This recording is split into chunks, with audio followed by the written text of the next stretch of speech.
الحمد للہ وحدہ والصلاة والسلام علی من لا نبی بعدہ اما بعد اعوذ باللہ من الشیطان الرجیم بسم اللہ الرحمن الرحیم ما کان محمد ابا احد من رجالکم ولکن رسول اللہ وخاتم النبیین صدق اللہ العظیم وصدق رسولہ النبی الکریم ونحن على ذلك من الشاهدين والشاكرين والحمد لله رب العالمين۔ سامعین محترم، یہ ستمبر کا مہینہ چل رہا ہے انگریزی مہینوں کے اعتبار سے، تو اس ستمبر کے مہینے کو ایک خصوصیت یہ بھی حاصل ہے کہ اس مہینے کی 7 تاریخ کو ملک کا ایک بہت ہی بڑا فیصلہ سنایا گیا، جس فیصلے سے مسلم امہ کے سینوں کو کافی زیادہ راحت پہنچی کہ قادیانیوں کو آئین کی روح سے کافر قرار دے دیا گیا۔ چونکہ میرا موضوع قادیانیت کے بارے میں ہے، رد قادیانیت یا قادیانیت کس درجہ کے کافر ہیں۔ فتنہ قادیانیت آج کے اس دور میں بہت ہی خطرناک ارتدادی فتنے کی شکل اختیار کر چکا ہے۔ امت کے تمام علماء، مفتیان کرام اس بات پر متفق ہیں کہ قادیانی خواہ کوئی بھی گروپ سے تعلق رکھتا ہو وہ دائرہ اسلام سے خارج ہے۔ اب قادیانی پھر بھی اپنے آپ کو مسلمان ثابت کرنے کے لیے ڈٹے ہوئے ہیں۔ کبھی تو وہ قرآن و سنت میں تحریف کرتے ہیں اور کبھی وہ سادہ لوگ مسلمان، عام سادے مسلمان، ان کو مختلف حربوں سے ورگلانے کی کوشش کرتے ہیں۔ دیکھیں جی، ہم آپ جیسی نماز پڑھتے ہیں، ہم بھی روزہ رکھتے ہیں، اسی طرح ہم بھی کلمہ پڑھتے ہیں، ہماری عبادت گاہ بھی مساجد ہیں، ہم بھی مسجدوں میں جاتے ہیں۔ یہ ساری کی ساری چیزیں جو دین کے ساتھ تعلق رکھتی ہیں ہم بھی تو ادا کر رہے ہیں، ہم کس طرح غیر مسلم ہوئے؟ ہم بھی مسلمان ہیں۔ اب سادہ لوگ مسلمان جو ہے وہ ان کے بعض اوقات ان کے اس حربے میں آ کر وہ ان کو بھی مسلمان تصور کرنے لگ جاتا ہے۔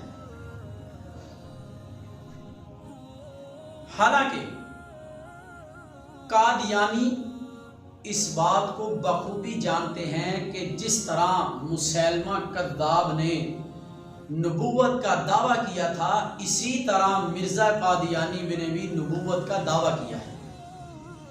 اور آپ حضرات کو معلوم ہے کہ مسیلمہ کذاب جو اس کے ماننے والے تھے وہ بھی قبلہ کی طرف منہ کر کے نماز پڑھتے تھے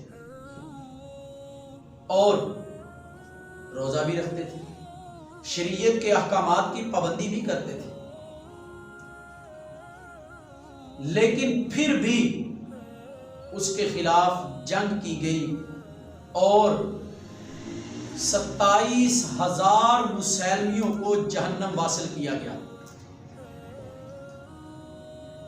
اور قادیانی صرف اسی پر بس نہیں بلکہ اس کے علاوہ قادیانی مرزا قادیانی نے اللہ تعالیٰ کی، نبی علیہ السلام کی گستاخی کی، صحابہ کرام، اولیاء اعظام، شاعر اسلام اور اہل اسلام کو شروع دن سے وہ بھونکتا رہا اور ساتھ ساتھ پھر نبوت کا دعویٰ بھی کیا۔ وقت چونکہ قلیل ہے، میں آپ حضرات کے سامنے اس مختصر سے وقت میں مرزائیوں کی اور مرزے کی جو بے شمار بکواسات کتابوں کے اندر تحریر ہیں، میں ان میں سے صرف چند آپ کے سامنے پیش کروں گا۔ اللہ تعالیٰ کی گستاخی مرزے نے کس طرح کی؟ مرزے کی کتاب ہے تذکرہ، کتاب کا نام ہے تذکرہ۔ اس کے صفحہ نمبر 422، طباعت نمبر 4، صفحہ نمبر 422 پہ مرزا لعین بکواس کرتا ہے، کہتا ہے میرے اوپر اللہ کی طرف سے وحی نازل ہوتی ہے، اور وحی کے اندر اللہ نے مجھے یہ بات کہی کہ انت منی بمنزلتی والدی، انت منی بمنزلتی والدی، کہ تو میرے لیے میری اولاد کے مثل ہے، میری اولاد کے درجہ میں ہے، میری اولاد کی بمنزل ہے۔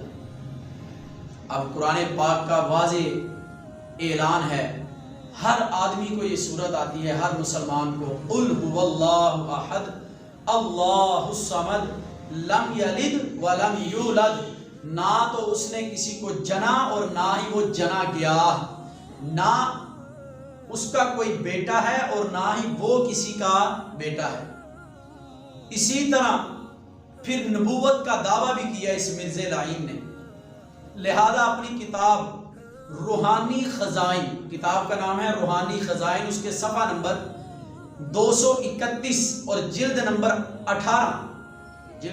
18 صفحہ نمبر 231 پہ وہ لکھتا ہے کہ سچا خدا وہی ہے جس نے قادیان میں اپنا رسول بھیجا، معاذ اللہ ثم معاذ اللہ، نقل کفر نباشد، کہتا ہے کہ سچا خدا وہ ہے جس نے قادیان میں اپنا رسول بھیجا۔ اور حالانکہ امت کا پہلے دن سے قرآن پاک کی متعدد آیات اور نبی علیہ السلام کے متعدد فرامین اس بات پر شاہد ہیں کہ نبی علیہ السلام کے بعد اس کائنات میں کسی بھی قسم کا نہ کوئی ذلی نہ کوئی بروزی کوئی نبی نہیں آ سکتا، اور تمام علماء مسلم کا، امت مسلمہ کا یہ متفقہ فیصلہ ہے اور فتویٰ ہے کہ دعوی النبوت بعد نبی جینا کفر بالاجماع، کہ ہمارے نبی صلی اللہ علیہ وسلم کے بعد کفر کا جو دعویٰ کرے گا وہ بالاجماع کافر ہوگا۔ اسی کے ساتھ اسی پر بس نہیں، پھر اس لعین نے اپنے آپ کو معاذ اللہ محمد الرسول اللہ صلی اللہ علیہ وسلم ثابت کرنے کا دعویٰ کیا۔ لہذا مرزے کی کتاب کلمۃ الفصل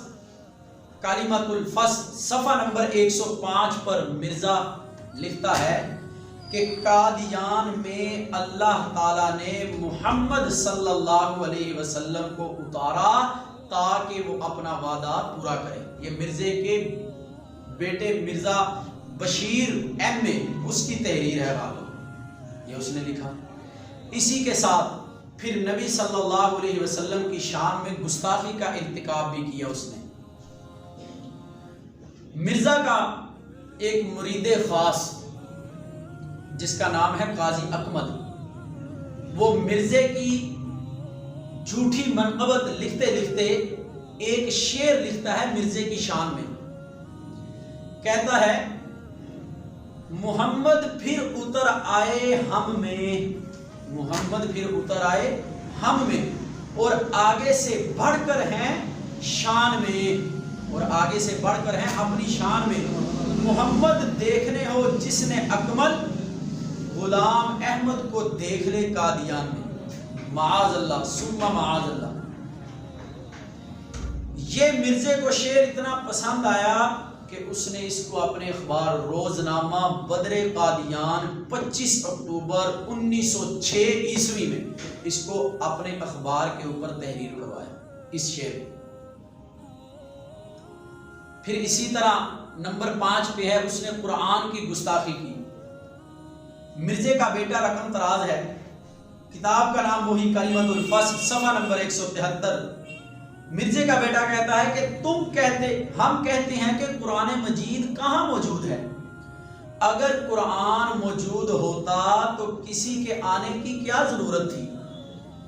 مشکل تو یہ ہے کہ قرآن دنیا سے اٹھ گیا، معاذ اللہ، اس لیے ضرورت پیش آئی کہ محمد الرسول اللہ کو بروزی طور پر بروزی نبی بنا کر دوبارہ دنیا میں مبعوث کیا جائے تاکہ پھر قرآن کا ان پر نزول ہو، معاذ اللہ ثم معاذ اللہ۔ یہ مرزے کی ان کی کتابوں کے اندر یہ تحریریں موجود ہیں۔ اسی طرح حرمت جہاد کا جو اعلان کیا، یہ اصل مرزے کا بہترین ٹارگٹ تھا، یہ اصل ٹارگٹ تھا اس کا، چونکہ وہ انگریز کا ایک پالا ہوا پالتو کتا تھا، اور انگریز نے مسلمانوں کی ساخت کو کمزور کرنے کے لیے، انگریز نے مسلمانوں کی ساخت کو کمزور کرنے کے لیے اس کو منتخب کیا تھا، اور یہی اس کا مقصد تھا۔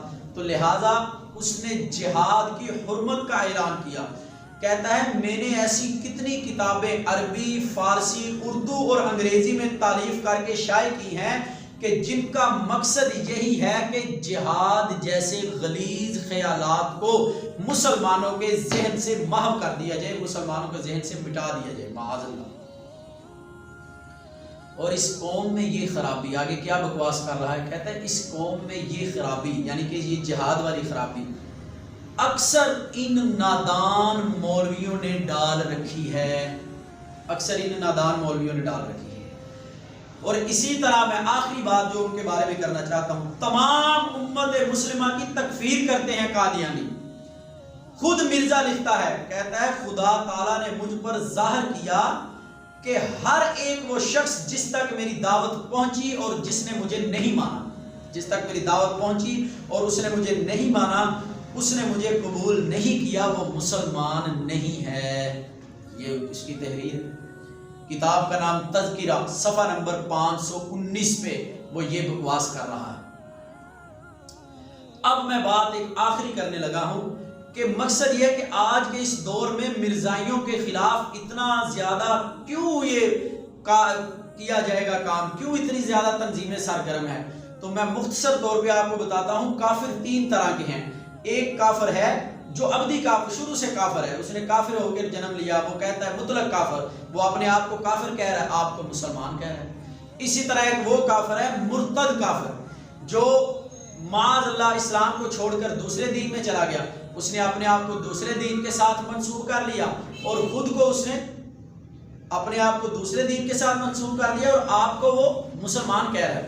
اور تیسری کافر ہے، تیسری کافر کی قسم ہے زندیق، جو خود کو تو مسلمان کہے اور دوسروں کو غیر مسلم کہے، مسلمانوں کو۔ مسئلہ یہ ہے کہ ہم کہتے ہیں باقی کافروں میں اور ان کافروں میں فرق یہ ہے۔ دیکھیں میں ایک مثال آخری دے رہا ہوں۔ شراب سب کو پتہ ہے حرام ہے، شراب سب کو پتہ ہے حرام ہے، شراب کا بیچنا، اس کا بنانا، اس کا پینا، اس کا پلانا، یہ تمام حرام ہے۔ اب ایک بندہ شراب کو بیچتا ہے شراب کہہ کے، شراب کا لیبل لگا کے، وہ بھی گناہ گار ہے۔ اور ایک بندہ شراب کو بیچتا ہے آب زمزم کا لیبل لگا کے، شراب کو آب زمزم کہہ کے بیچتا ہے، خنزیر کے گوشت کو بکری کا گوشت کہہ کے بیچتا ہے۔ تو یہی فرق ہے عام کافروں میں اور قادیانی کافروں میں۔ لہذا میری گفتگو کا خلاصہ یہ ہے کہ نوجوانوں، بوڑھوں، زندگی کے ہر شعبے سے تعلق رکھنے والوں، اپنی قوت، اپنی طاقت قادیانیت کے خلاف صرف کریں، اپنی قوت اور اپنی طاقت کو قادیانیت کے خلاف استعمال کریں، اور ہر گلی میں، ہر کوچے میں، دنیا کے ہر کونے میں اس صدا کو بلند کریں، لا نبی آبادی، لا نبی آبادی، فرما گئے یہ ہادی، لا نبی آبادی۔ قیامت کی صبح تک نبی صلی اللہ علیہ وسلم کے بعد کوئی بھی نبی نہیں آ سکتا۔ اللہ تعالی ہمیں صحیح طور پر ختم نبوت والا عقیدہ سمجھنے کی توفیق عطا فرمائے۔ وما علینا